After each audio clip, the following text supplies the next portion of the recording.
Dar com você, a palavra de Deus está no segundo livro de Reis, capítulo 4, versículos de 1 a 7.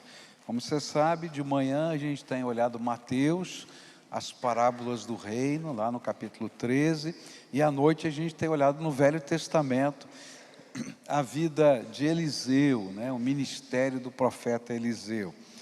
A palavra do Senhor vai dizer, 2 Reis, capítulo 4, a partir do verso 1 até o verso 7.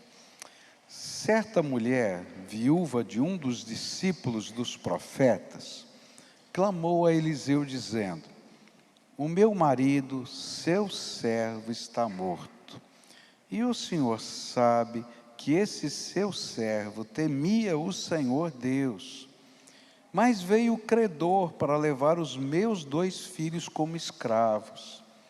Eliseu perguntou à mulher: o que posso fazer por você? Diga-me o que é que você tem em casa. E ela respondeu: esta sua serva não tem nada em casa, a não ser um jarro de azeite. E então Eliseu disse: vá, peça emprestadas vasilhas a todos os seus vizinhos, vasilhas vazias, muitas vasilhas. E depois entre em casa, feche a porta atrás de você, dos seus filhos, e derrame o azeite em todas aquelas vasilhas. Põe à parte as que forem ficando cheias. E a mulher foi embora dali, fechou a porta atrás de si, dos seus filhos, e estes lhe passavam as vasilhas e ela as enchia. E quando todas estavam cheias, ela disse a um dos filhos: traga-me mais uma vasilha. Mas ele respondeu: não há mais vasilha nenhuma. E o azeite parou. E então ela foi e contou ao homem de Deus, e ele disse: vá, venda o azeite e pague a sua dívida, e você e os seus filhos vivam do que sobrar. Pai querido, nós cremos na tua palavra, cremos naquilo que foi cantado, cremos naquilo que lemos nas escrituras há pouco, que o Senhor é quem sustenta, o Senhor é quem abençoa. E agora, Senhor, vamos estudar na tua palavra de um suprimento que veio do céu, de um milagre de suprimento na vida de uma viúva. Eu quero te pedir, Senhor, revela a tua presença aqui entre nós. Fala conosco. Se há alguém, Senhor, que precisa do teu carinho, do teu amor, do teu abraço, ó Pai, abraça nessa noite, revela o teu poder, e que a beleza da tua glória seja vista aqui nesse lugar, e que nós possamos desfrutar da tua presença. É aquilo que oramos em nome de Jesus. Amém e amém. Bom, chegamos ao capítulo 4 de 2 Reis, e nós vamos encontrar agora uma série de milagres que vão acontecer através do profeta Eliseu. E a maioria deles tem a ver com cuidado de Deus, suprimento de Deus, como o interesse de Deus na vida das pessoas. É interessante que quando a gente diz assim, Deus ama você, isso pode parecer um jargão, um lugar comum, mas você não tem ideia de quanto Deus ama você. E quanto Deus está disposto a investir, tocar na tua vida e abençoar você. Porque Ele é um Pai que se importa e que se manifesta de várias maneiras na nossa vida. E aqui nós vamos encontrar nessa história, ainda que pequenininha, em cada cena dessa história, uma resposta de Deus para o anseio da alma dessa mulher que estava vivendo um tempo de falta de provisão e angústia. Então eu queria olhar para essas cenas com você agora. Primeira cena, está logo no versículo 2. E Eliseu perguntou à mulher: o que posso fazer por você? Nesse texto tem uma viúva de um profeta que era discípulo de Eliseu. Então, o que era isso? Normalmente existia uma casa de profetas, lugar onde as pessoas aprendiam a temer a Deus, mais ou menos como é o seminário hoje, só que eles moravam ali junto com o profeta. Tinham pessoas casadas, tinham pessoas solteiras, não era um grupo muito grande. A gente ouve a gente viu nos outros textos anteriores, que um grupo tinha 50, o outro grupo tinha um pouco mais, um pouco menos, mas não era mais do que isso. Então, certamente, Eliseu conhecia pessoalmente quem era essa viúva. E o interessante é que, quando a gente vai estudar esse texto, vai descobrir que, na tradição judaica, por exemplo, Joséfo, o historiador judeu, e nos Targums, que são os comentários, os primeiros comentários que surgiram, não é, da Bíblia em hebraico, isso há muitos anos atrás. Nesses dois livros, nesses dois registros, a gente vai encontrar até quem a tradição judaica dizia que era esse que havia morrido, discípulo dos profetas. Era um senhor chamado Obadias, e dizem esses comentaristas lá antigos, que esse é o Obadias que está lá em 1 Reis 18, versículos 3 e 4, que é aquele homem que escondeu os profetas em cavernas, porque ele trabalhava no palácio, e ele sustentava escondido esses profetas em dois grupos diferentes que estavam lá nas cavernas, quando Acabe estava perseguindo os profetas de Deus. A gente não sabe se é exatamente isso, mas é um texto muito antigo, então poderia ser. Mas uma coisa a gente sabe, que houve grande perseguição a todo mundo que queria servir de fato ao Senhor e se comprometer com o Senhor. E aqui nesse texto, essa viúva chega e apresenta o seu sofrimento para o profeta. Ela já chega para ele e diz assim: olha, meu marido, homem temente a Deus, seu discípulo, profeta, morreu. E se não bastasse a dor da minha perda, agora os credores têm batido na porta e ameaçam levar os meus filhos como escravos. E aí o profeta faz uma pergunta que é mais desconcertante do que a palavra daquela mulher. Aquele profeta diz assim: o que eu posso fazer por você? Essa é uma pergunta desconcertante, porque não aparece nenhuma resposta da mulher para essa pergunta. Eu acho que naquele momento teve um silêncio. O profeta olha para ela e diz assim: o que eu posso fazer por você? A mulher não teve coragem de falar, mas eu acho que ela pensou. E eu vou dizer o que eu acho que ela pensou, porque se fosse eu pensaria assim: o que é que pode fazer? Me ajuda, ora, paga a minha conta, me abriga na escola dos profetas, fala com os credores, seja meu advogado nesse processo. Como que o Senhor pode fazer? Mas o incrível é que houve um silêncio. O texto não fala nada, só diz que a mulher ficou calada. E é justamente naquele momento em que ela não tinha forças nem para argumentar com o profeta, que em meio daquele silêncio constrangedor, é que Eliseu vai fazer a pergunta: o que é que você tem na sua casa? E ela respondeu: não tenho nada a não ser uma vasilha de azeite. E aqui para mim nessa cena, quando eu estava meditando nela, me veio à mente a primeira lição desse texto. E é a seguinte: há um grande poder quando a gente se apresenta diante do Pai, e mesmo quando a gente não consegue falar com Ele. Você está entendendo? Tem horas, eu não sei se você já chegou na presença de Deus assim, que você diz: ah, Senhor, e não sai mais nada. Já aconteceu com você? E a gente fica em silêncio na presença de Deus, a gente não sabe nem o que vai falar. E o interessante é que o silêncio é uma forma de oração na presença de Deus. E quando nós estamos na presença do Senhor, às vezes sem forças, até para orar, mas nós entramos na sala do trono, o nosso silêncio se transforma em oração na presença de Deus.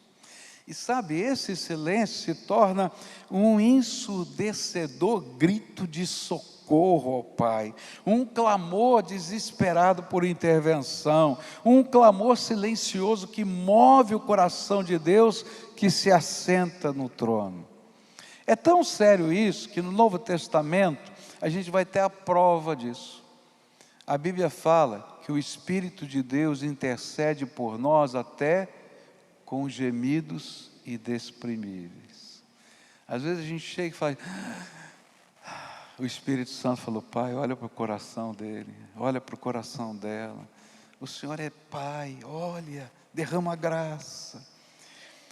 A grande lição para mim aqui é o seguinte, não importa como você está, entra na sala do trono, entra na sala do trono de Deus, porque mesmo quando você não sabe nem o que falar, Deus está lá vendo e lendo o que está escrito na tua alma e no teu coração.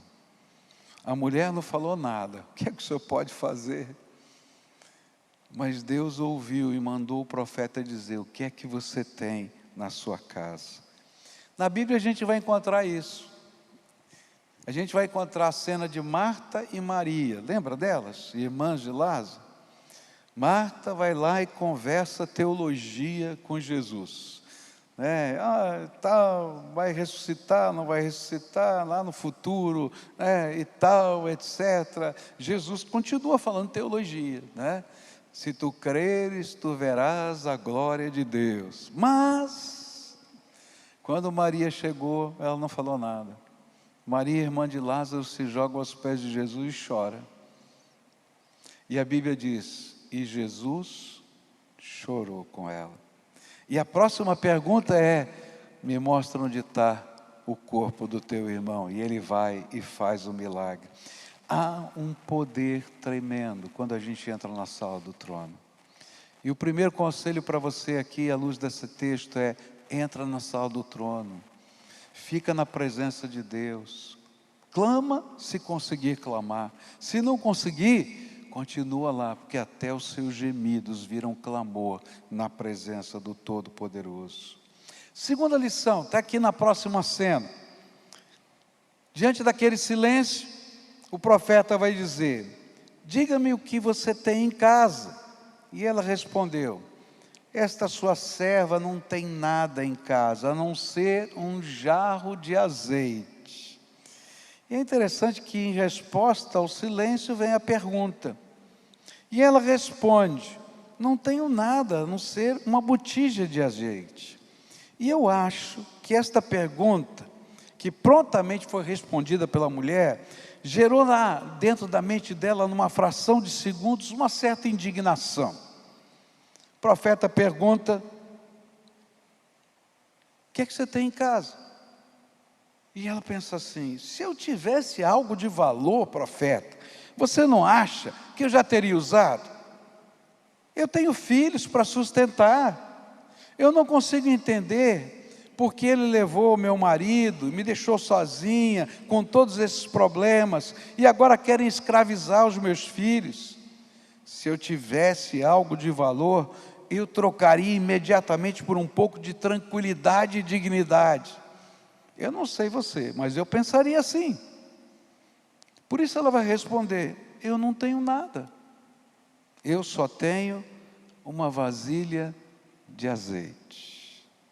E com isso ela estava querendo dizer, eu não tenho farinha, eu não tenho pão, muito menos dinheiro para salvar os meus filhos. E eu estou preocupado que eles vão levar meus filhos como escravo. E aqui nessa cena a gente encontra a segunda grande lição desse texto.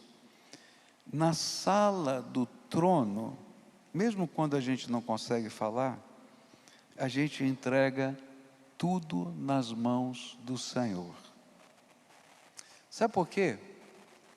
O azeite para aquela mulher era o último reduto de confiança. Depois do azeite, de fato, ela não teria nada. Eu não sei você, mas eu tenho algumas manias. Então me perdoe, eu vou contar uma delas. A gente está numa era, não é, digital, tudo é cartão, tudo é assim. Mas você quer ver eu ficar preocupado se eu não tiver pelo menos R$ 10 na carteira? Eu preciso olhar na carteira e ver que tem um dinheirinho.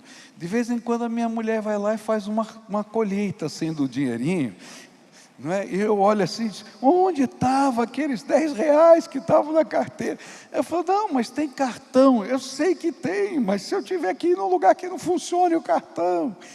É interessante isso, né? Como a gente tem umas coisas meio bestas. Talvez é porque a gente já está mais velho, né? E a gente estava acostumado com papel moeda. Mas tem mais gente que se quer que nem eu assim? Levanta a mão aqui. Aleluia, não sou só eu. Não é? A gente, pelo menos R$ 10 ali a gente deixa na carteira, né? E tal. Mas é interessante, porque se a gente olhar, o que é que você faz com R$ 10 hoje? Não faz nada. Hã? O que é? Um cafezinho, mas não é nem para o cafezinho, não é verdade? Mas tem uns negócios diferentes na vida da gente, né? Sabe o que eu penso? Aquela mulher disse, isso aqui, ó, o azeite que eu tenho, não é nada. Mas na verdade, o azeite dela envolveu tudo dela. A dor da perda do marido, o medo de perder os filhos, o medo de morrer de fome, a incompreensão do porquê Deus estava permitindo tanta dor e tanto sofrimento, a angústia de não entender nada do que estava acontecendo, e por fim era o último reduto de que ela possuía alguma coisa. E o pior é que ela talvez pensasse assim, o meu tudo é nada. Porque de que vale uma botija de azeite diante de tudo que eu tenho que enfrentar? Mas uma coisa que Deus está trabalhando no coração dessa mulher é que o nosso tudo arrasta consigo o todo o coração.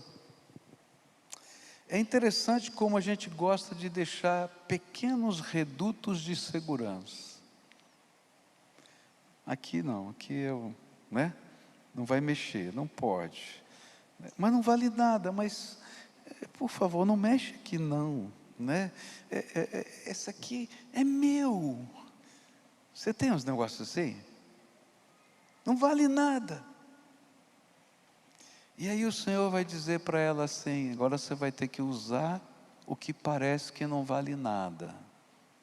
E você vai colocar o que parece que não vale nada na minha mão. E eu vou fazer algo extraordinário com isso que parece que não vale nada.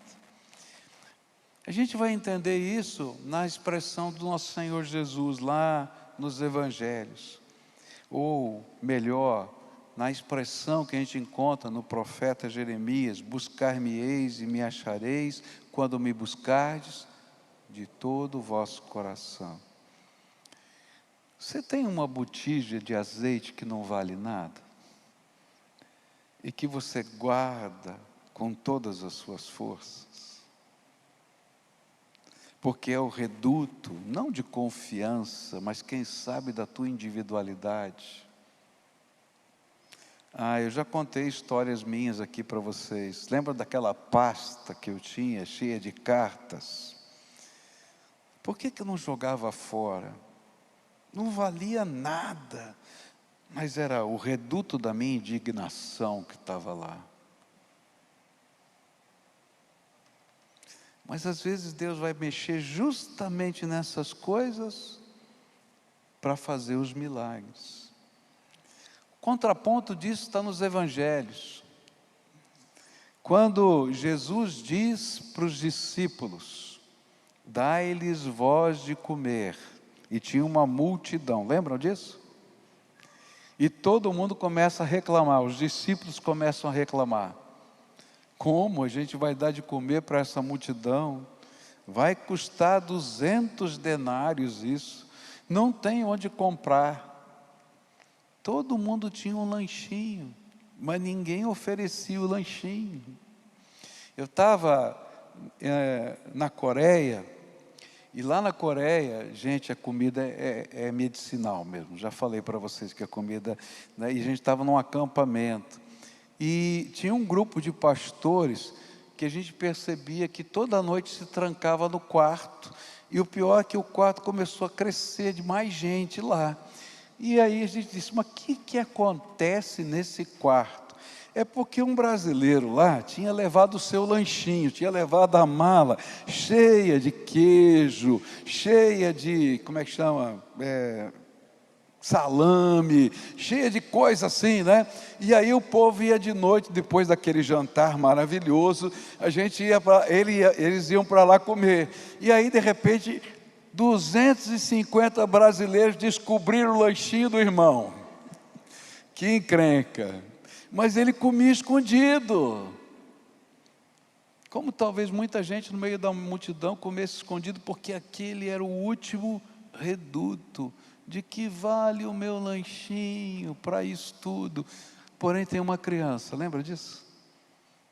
E ela vai lá e oferece os pãezinhos e os peixinhos. E o milagre começa. Quando tudo de uma criança, que representa o todo o coração, foi colocado na mão do Senhor Jesus. Às vezes, para o milagre acontecer, a gente vai ter que dar um passo de fé, de colocar tudo, inclusive o nosso coração, nas mãos do Senhor. Senão eu fico só com a botija de azeite. Agora, se eu quero ver um milagre de Deus na minha vida, eu tenho que ter coragem de pegar essas coisas que representam a segurança, a força, e colocar na mão do Senhor. A gente estava na construção do templo lá em Curitiba, e eu estava orando e pedindo assim a Deus, Deus, me mostra alguma coisa significativa, que eu quero participar dessa próxima fase. Eu já tinha doado ao Senhor meu carro, eu já tinha doado ao Senhor um apartamento, eu já tinha doado tudo que eu tinha, não tinha sobrado nada. E eu ficava pensando assim, mas o que falta? Já doei tudo. E eu não gostei do que eu ouvi de Deus, porque Ele falou da minha vasilha de azeite. Sabe qual era a minha vasilha de azeite? Era a previdência privada que eu estava guardando para minha aposentadoria. E eu dizia, não, lá no futuro eu vou ter um complemento de renda para poder, né, tal, etc. E ali eu nunca mexi, nunca tirei um centavo daquilo que eu estava lá. E quando chegou aquela hora, ele falou assim, você tem a tua previdência privada. Eu falei, essa não, né, Deus? Poxa, também. Você está entendendo? Diante daquilo que era a obra que precisava ser feita lá, aquilo era uma vasilha de azeite, pequenininha, não tinha sentido. Mas Deus só podia fazer o milagre se eu tivesse disposto a colocar a minha vasilha de azeite. Porque o meu tudo leva junto todo o coração. Está entendendo? Toma cuidado, porque às vezes são coisas bobas que amarram a nossa vida. E a gente não deixa Deus fazer a obra que Ele tem para fazer, porque a gente acha que a nossa segurança está ali. A nossa segurança está nas mãos do Senhor. Ele é fiel. Você lembra do salmo que a gente leu? Se Ele cuida de toda a criação, não vai cuidar de você que é filho amado? E então o Senhor vai dizer através do profeta, pega a tua vasilha de azeite. Nós devemos render-nos e colocarmos a nossa esperança única e exclusivamente em Deus, nosso Senhor, em Cristo Jesus, o nosso Salvador, porque dele vem a bênção, o milagre e a salvação. E sabe, esta entrega é poderosa, não pelo que temos, mas pelas mãos poderosas que a recebem. O Todo-Poderoso Senhor da nossa vida. Se eu pudesse dar um conselho para você, eu diria assim: pula no colo de Jesus, mas pula com tudo e confia nele. Creia que a mão e o braço dele é forte o suficiente para conduzir a tua vida. Fica no centro da vontade dele, você vai ver a graça poderosa de Jesus sobre você. Terceira cena para você. E então Eliseu disse: vá, peça emprestadas vasilhas a todos os seus vizinhos, vasilhas vazias, muitas vasilhas. E a próxima cena é essa ordem do profeta para a mulher: peça vasilhas, vazias, emprestadas, muitas vasilhas. Feche a porta com você e os seus filhos e comece a derramar o azeite nessas vasilhas. A Bíblia diz que ela começou a fazer isso. E a minha pergunta é: por que ela começou a fazer isso? Primeiro, porque era a ordem do profeta. Mesmo que ela e os seus filhos não entendessem muito bem, gerou no coração daquela mulher fé e esperança.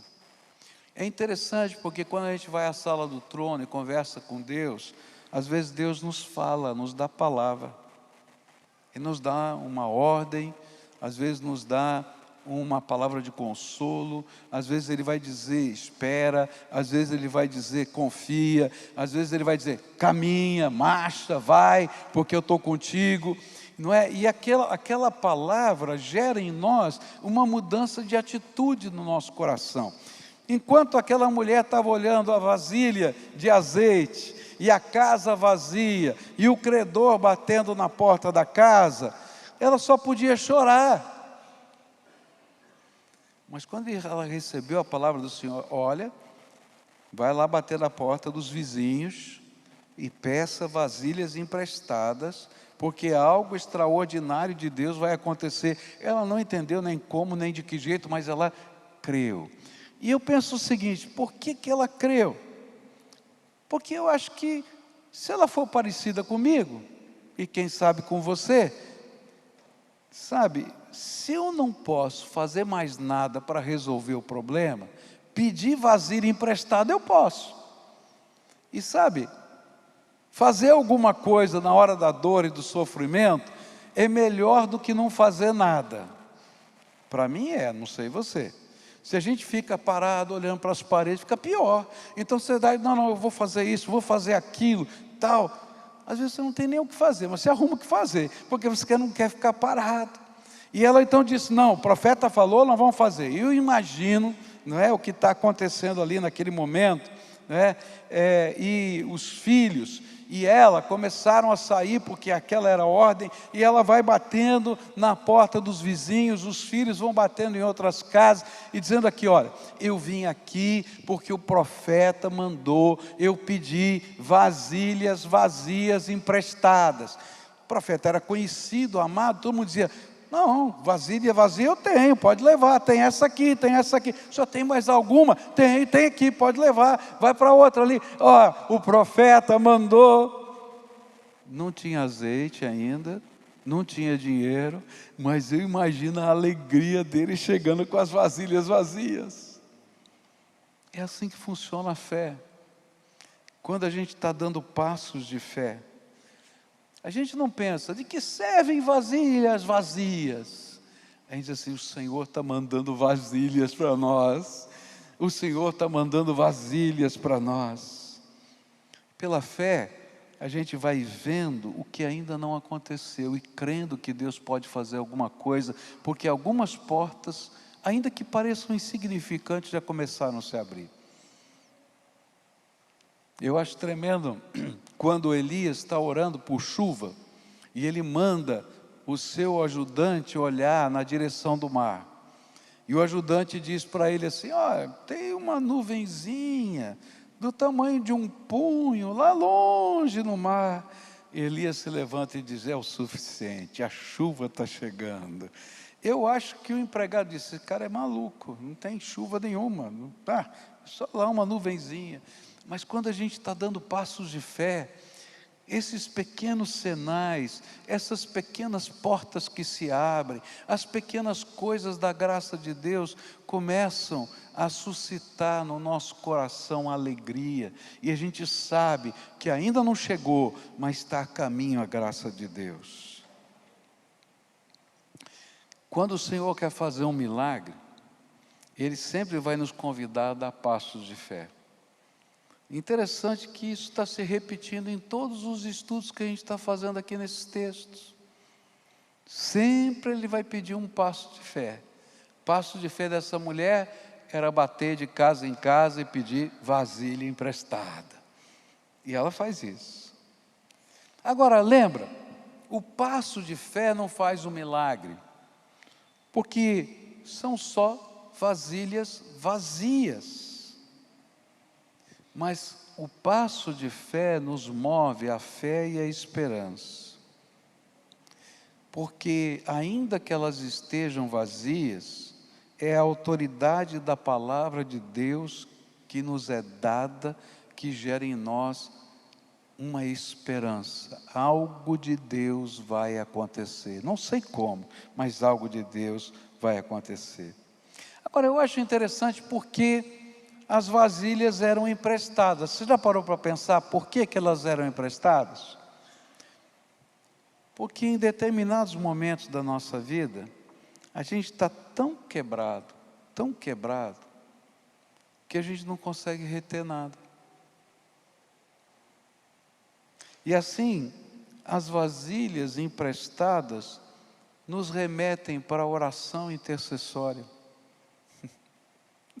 Eu não sei você, mas eu já vivi momentos assim, em que eu quero orar, eu sei que eu preciso de um milagre de Deus, mas eu não sei se eu creio o suficiente, eu não sei se eu tenho competência suficiente, eu estou me sentindo, eu vou usar uma expressão minha lá do passado, né? Substrato de pó de mico. Você já viu esse negócio?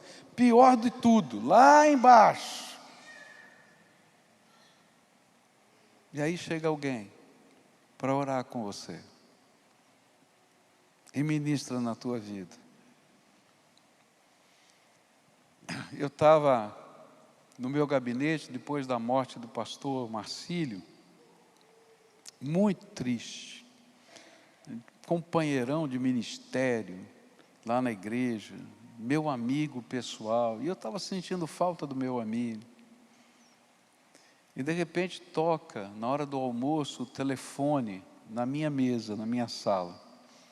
E lá tem um sistema de PABX, lá enfim, lá de telefonia, e nunca toca o telefone na minha sala. Toca na sala da secretária, toca na sala lá da telefonia, mas não toca na minha sala. Mas naquele dia, por volta de 12:30, toca o telefone na minha sala. E eu pego o telefone, estranhei, pensei que era alguém interno ligando. E quando eu pego o telefone, pastor Pascoal, eu falei, sim. Olha, eu sou fulano de tal, me disse o nome, moro na cidade de São Paulo. E essa noite Deus me incomodou profundamente a orar pelo irmão.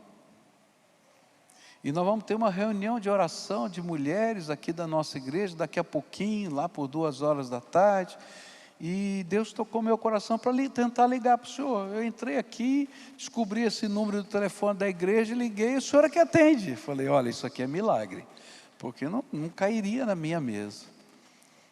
Então, olha, pode orar por mim sim, eu estou assim. E comecei a compartilhar. Aquela mulher começou a orar, aquelas mulheres oraram, e naquele dia, eu precisava de uma vasilha emprestada, e Deus mandou para mim. Há momentos na nossa vida que a gente não tem força nem para conseguir a vasilha, e a gente precisa de vasilhas emprestadas. E aí toda a comunidade de fé começou a participar junto com ela do milagre. Você imagina, quando aquela mulher começou a vender o azeite, e ela vinha para vender o azeite com a vasilha sua, e você via ela no mercado com a vasilha transbordando de azeite, e ela pegando uma canequinha e vendendo o pouquinho de azeite, porque a vasilha é grande, ou talvez uma vasilha pequenininha, e ela estava lá. Ela não podia vender o jarro de barro, mas o conteúdo ela vendia, e depois você devolvia, e quem sabe, até molhada de azeite, o cheiro do azeite, e ela ia de casa em casa dizendo: esse azeite veio por milagre, porque eu só tinha uma botijazinha, e ele foi cheio até a boca. Olha o tamanho da minha botija, olha o tamanho desse jarro. E toda a comunidade da fé estava vibrando. Ninguém deu nada para a mulher, a não ser a vasilha vazia. Mas quando voltou e disse: aconteceu na nossa igreja, aconteceu na nossa vila, aconteceu com a minha vasilha, essa aqui, a prova do milagre. Mas sabe que isso também é recurso de Deus? Porque quando Deus faz um milagre, a bênção espirra. Lembra que a gente falou disso hoje de manhã? Eu tenho certeza que aquela vasilha, muitos queriam guardar em casa para dizer: essa é a vasilha do milagre. Sabe, quando nós não conseguimos sequer orar, nós podemos pedir vasilhas emprestadas. A gente pode pedir para a comunidade de fé para caminhar com a gente. Quando a gente não tem direção, a gente pode pedir para um irmão mais velho nos aconselhar e nos dirigir. Porque toda a comunidade de fé é abençoada dessa maneira. E quando nós damos passos de fé e pedimos as vasilhas emprestadas a outras pessoas de fé, nós somos abençoados também. Eu posso imaginar os recursos disso. E talvez hoje o Senhor vai lhe pedir para você dar passo de fé, para você ter coragem de pedir vasilhas da intercessão emprestadas, mas pegar a sua botijazinha para encher essas vasilhas que são emprestadas. Quarta cena, versículos 4 e 5. Depois entra em casa, feche a porta atrás de você e dos seus filhos, derrame o azeite em todas aquelas vasilhas, põe à parte as que forem ficando cheias. E a mulher foi embora dali, fechou a porta atrás de si, dos seus filhos, e estes lhe passavam as vasilhas e ela as enchia. Eu posso imaginar, depois de algum tempo, aquela casa cheia de vasilhas. Chegou lá um filho, chegou outro, a mulher, e eu imagino assim que vasilha veio de tudo quanto era jeito, grande, pequena, pequenininha, maior, não é? Porque quem empresta o que tem, não era padrão, chegou lá, e botando aqui, eu imagino, né, que se essa mulher for que nem a minha mulher, ia organizar as vasilhas tudo por ordem de tamanho, a grande aqui do lado, a outra, tal, assim, tudo organizadinho, porque ela é bem organizadinha, então chega lá tudo assim, eu já sou bagunçado, né, mas ela assim, bem organizadinha, então arruma tudo ali bonitinho, ó, vamos colocar aqui, já está arrumado, então agora vamos para o próximo passo, que era derramar o azeite. E aí, quando aquilo está lá mais ou menos arrumado, faltava fazer algo tremendamente desafiador: derramar o azeite da casa nas outras vasilhas. E aí eu fiquei imaginando um jarrinho pequeno, porque ela não devia ter muito azeite, quem sabe com uma boca pequena, com o azeite da casa, e quem sabe um jarro grande para ser cheio. Eu não sei como era azeite de oliva na sua casa. Meu pai gostava muito de azeite de oliva, eu amo azeite de oliva, né? E aí papai comprava uma lata de azeite galo. Eu já vi alguns aqui que estão concordando.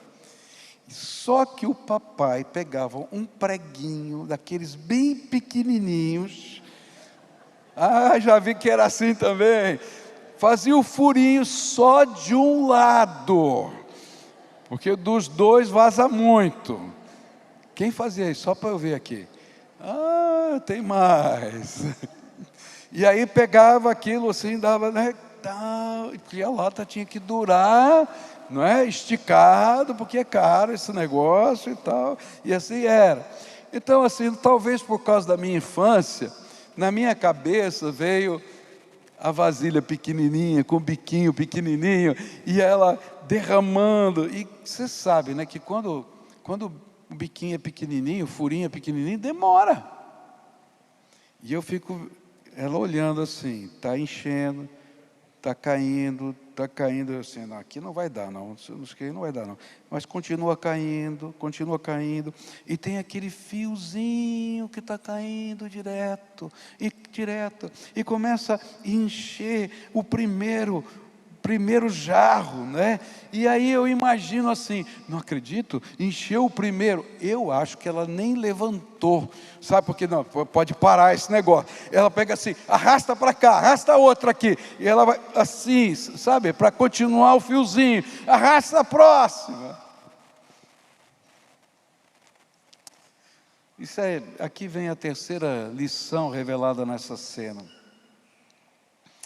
é que Deus nos convida a participar com Ele dos processos milagrosos.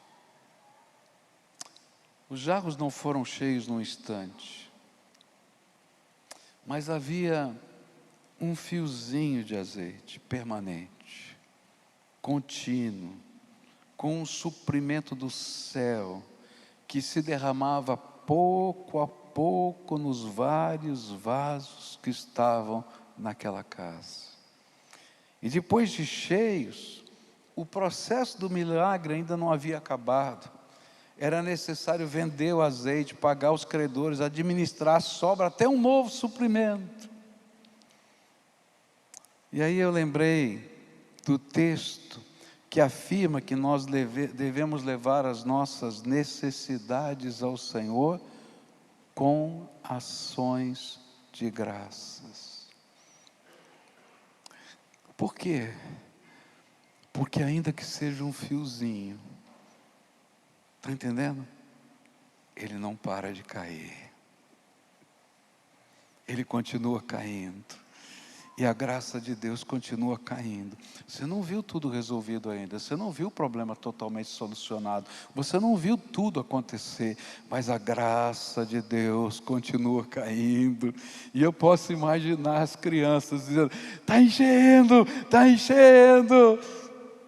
Porque o fiozinho, ainda que pequeno, é suficiente para transbordar os jarros. E por isso eu posso dar graças a Deus. Cada fiozinho de azeite derramado nos jarros, que eram emprestados, faziam toda a família celebrar o poder do Senhor entre eles. E eu posso imaginar dizendo: traz outra, arrasta outra, porque não querem levantar aquele negócio, arrasta outra, arrasta outra.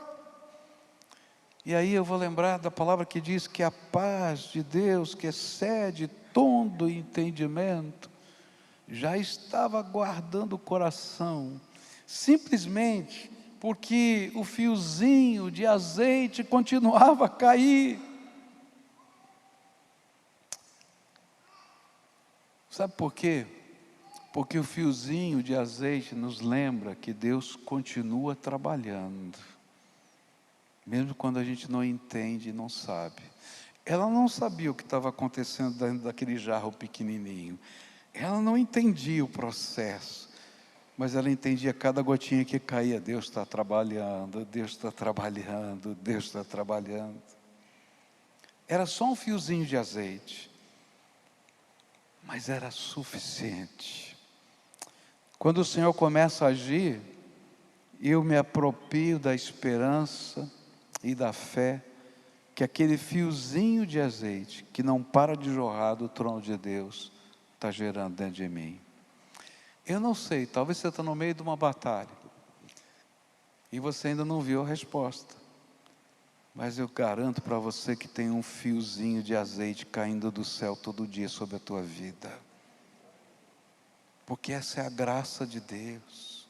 Continua firme, Continua no processo, continua dando passos de fé, porque esse é o processo de Deus na nossa vida. A última coisa, versículos 5 e 6. A mulher foi embora dali, fechou a porta atrás de si e dos seus filhos, e estes já passavam as vasilhas e ela as enchia.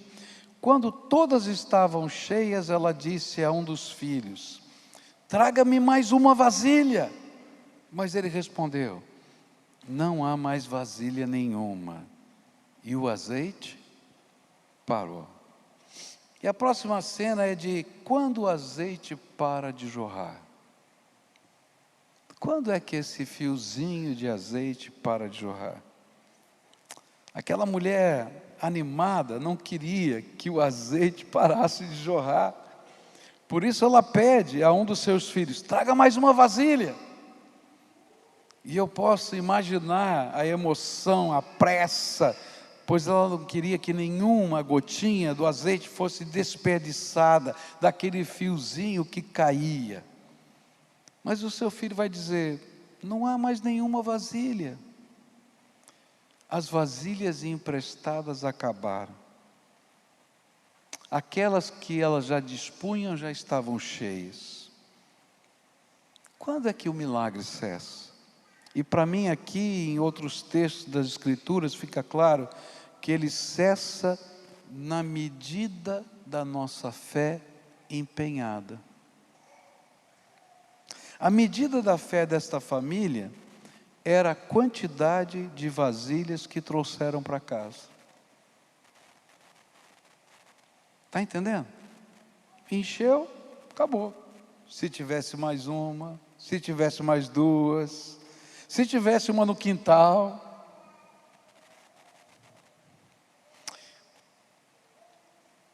Talvez você pudesse dizer: pastor, você está exagerando. Não cabia mais na casa. Mas se você tivesse mais, você deixaria no quintal. Eu pelo menos deixaria. Porque eu queria que tivesse mais azeite. Ou então, quem sabe você pudesse dizer assim: pastor, mas talvez não houvesse mais vasilha para emprestar na vila. Mas se eu soubesse que o fiozinho de azeite não ia parar, eu ia na vila vizinha, do outro lado, no outro lado, porque eu quero mais. Mas eu creio que aquilo que aconteceu com ela é aquilo que às vezes acontece com a gente. Os seus filhos e ela acharam que a quantidade de vasilhas antes do milagre ocorrer era suficiente, pois não tinham nem certeza se o milagre ia ocorrer ou não. E muitas vezes nós fazemos isso, nós damos passos de fé, não porque nós cremos na abundância de Deus, só por obediência. Ó Senhor, eu estou aqui porque o Senhor mandou, mas não porque eu estou antevendo o que Deus vai fazer, a grandeza, e não porque eu estou desejando mais, eu estou só por obediência. Querido, a gente vai perder a abundância de Deus. Mas quando eles viram o milagre, eles desejaram mais. No entanto, a medida da fé deles já havia sido alcançada. Estava lá. A vida espiritual é assim, queridos. Se você está satisfeito com quem você é no Senhor, você não vai receber mais nada. Agora, se Deus colocar uma fome e uma sede espiritual ardente na tua alma, se a vasilha está vazia e você continua buscando, e tem espaço para isso, Deus vai derramar mais, abundante, da graça dEle, do poder dEle, da sabedoria dEle.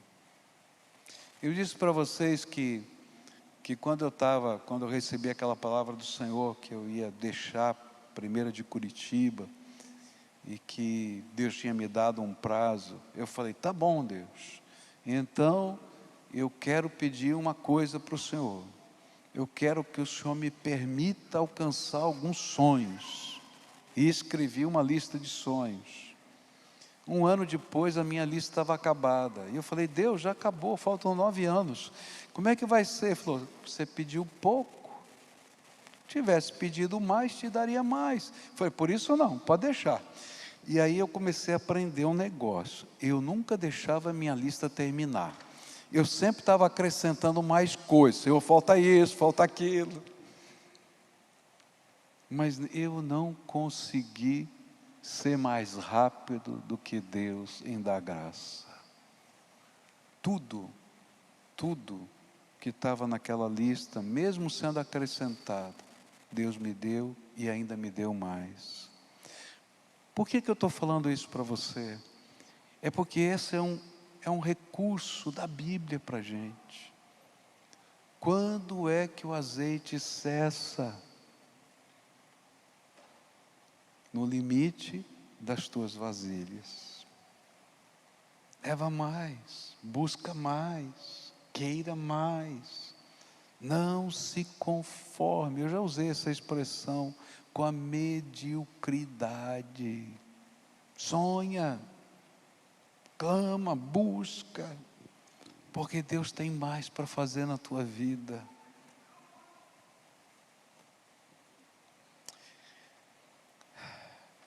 É interessante que nesses capítulos que a gente está estudando, esse é um ensino recorrente.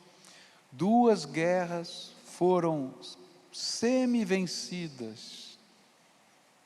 Tudo que Deus prometeu ainda não aconteceu integralmente, porque eles desistiram antes do tempo. E agora as vasilhas acabaram.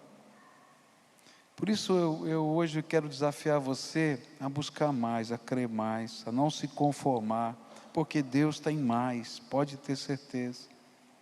E Ele quer fazer coisas extraordinárias. Eu estava meditando nesse texto e veio à minha mente 2 cenas. A cena da igreja lá na vinha do Conde Zinzendorf. E houve um derramamento do Espírito. Eu falei para vocês que eles decidiram não permitir que aquele derramamento parasse. E aquele culto levou 100 anos para acabar. E o avivamento continuou sendo derramado. E aí me veio na mente o avivamento que foi derramado numa universidade americana chamada Augsburg. Um avivamento lindo. Mas o avivamento acabou. Sabe como é que ele acabou? Quando os dirigentes da cidade procuraram os professores daquela universidade e disseram, olha, tem multidões chegando na nossa cidade, nós não temos estrutura, nós não temos hotel, nós não temos comida, nós não temos restaurante, nós não temos nada. E aí os professores disseram, bem, a nossa universidade parou, nós estamos aqui no meio do avivamento, orando, e nós não estamos dando aula. E então eles vão a público e dizem, olha gente, nós vamos parar. Nós vamos encerrar o avivamento. Despedem todo mundo e mandam embora. E sabe o que aconteceu? O avivamento parou.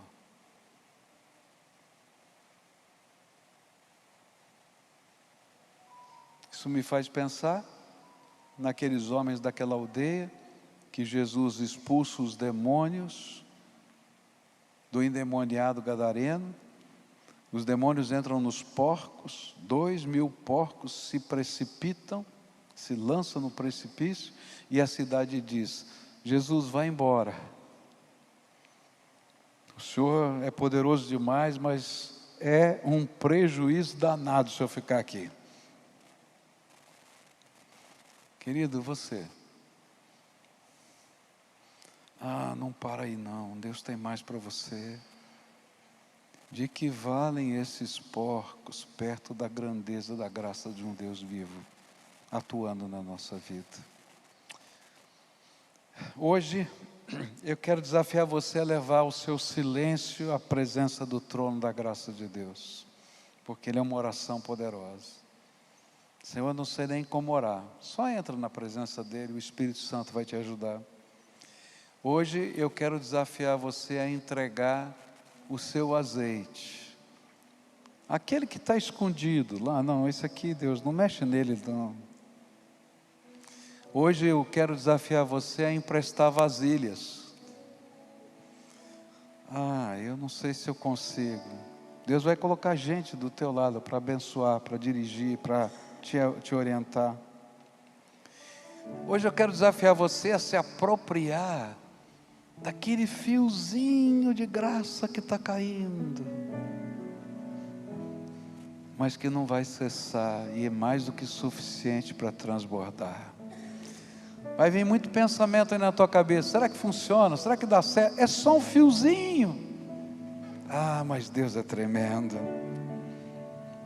E hoje eu venho desafiar você a ser ousado na sua fé e não permitir que o milagre cesse, porque Ele tem mais para fazer na tua vida. Eles não sabiam, mas eu e você sabemos que o milagre cessa na medida da nossa fé. Por isso eu quero convidar você a tomar algumas decisões sérias com o Senhor hoje. Talvez esteja na hora de você assumir compromissos com Jesus. Você se permitir ser guiado por Ele. A entregar os redutos que estão guardados no teu coração e dizer: Senhor, eu vou seguir do teu jeito, da maneira que o Senhor quiser. E eu garanto para você, não porque eu possa garantir, mas porque eu conheço o Deus de quem eu falo, que a graça dele não cessa, vai ser derramada sobre você. Eu quero orar por pessoas hoje, a quem o Espírito Santo está falando aqui. Você ouviu a voz do Espírito no teu coração? Eu não quero saber quem é você, não quero saber a tua história, de onde você veio, quais são os seus compromissos com Deus ou não, mas Deus falou com você hoje, e você precisa tomar alguma decisão. Vamos colocar isso diante do Senhor. Então eu queria convidar você a sair do teu lugar e vir aqui à frente. Pastor, isso é horrível, é difícil. Não faz mal não, venha, porque Deus quer fazer algo novo na tua vida. Vem. Quem mais o Senhor está chamando aqui? Vem para cá, filho, vem. Quem mais o Senhor está chamando? Venha, pode vir, em nome de Jesus. Quero orar por pessoas aqui hoje, porque o fiozinho de azeite não vai parar, não vai parar, não vai parar, não vai parar, não vai parar. Agora tem a medida da tua fé. Pede vasilha emprestada hoje, querido. Tenha coragem, tenha coragem. Pede a vasilha emprestada e deixa a graça de Deus fluir sobre a tua vida. Deixa Ele fazer o que Ele precisa fazer. Você tem um sonho na presença de Deus? Hoje é o dia. Hoje é o dia. Creia nisso. Hoje é o dia. Então vem, em nome de Jesus. Se o Espírito Santo está falando com você, vem, pode vir, em nome de Jesus, venha. Hoje é o dia. Eu creio. Eu já vi tanta coisa Deus fazer. Eu já vi tanta coisa Deus fazer. Eu creio num Deus todo-poderoso, que pode pegar uma botijazinha pequenininha de azeite e encher jarros imensos, porque Ele é o Deus todo-poderoso. O Senhor está falando com você, filho, vem para cá, em nome de Jesus, vem, pode vir, em nome de Jesus, porque hoje Deus quer fazer algo novo na tua vida. Eu oro todo dia pedindo para Deus confirmar cada mensagem que é pregada com os prodígios, sinais e milagres de Deus, porque é assim que funciona. Deus confirma a mensagem com os sinais dele na vida da gente. A gente ouve pela fé, toma posse e o Senhor derrama a graça. Então agora pode falar com Deus, entra na presença dele. Se você não consegue falar, suspira, que ele vai entender. Você tem alguma coisa muito especial para pedir? Então pede, coloca diante de Deus, Ele é fiel. Coloca a tua causa, a tua vida. Mas lembra, não leva para casa a tua botija de azeite não. Deixa todo o teu coração na presença de Deus. E vai ser do teu jeito. Eu quero que o Senhor faça do teu jeito. Agora a gente vai levantar um clamor aqui. Vou pedir para toda a igreja ficar de pé, estender sua mão para cá, nesse momento de oração. Agora olha, se você não crê, não ora não, se atrapalha se você não crê. Agora se você crê num Deus que faz milagres, me ajuda, clama comigo aqui.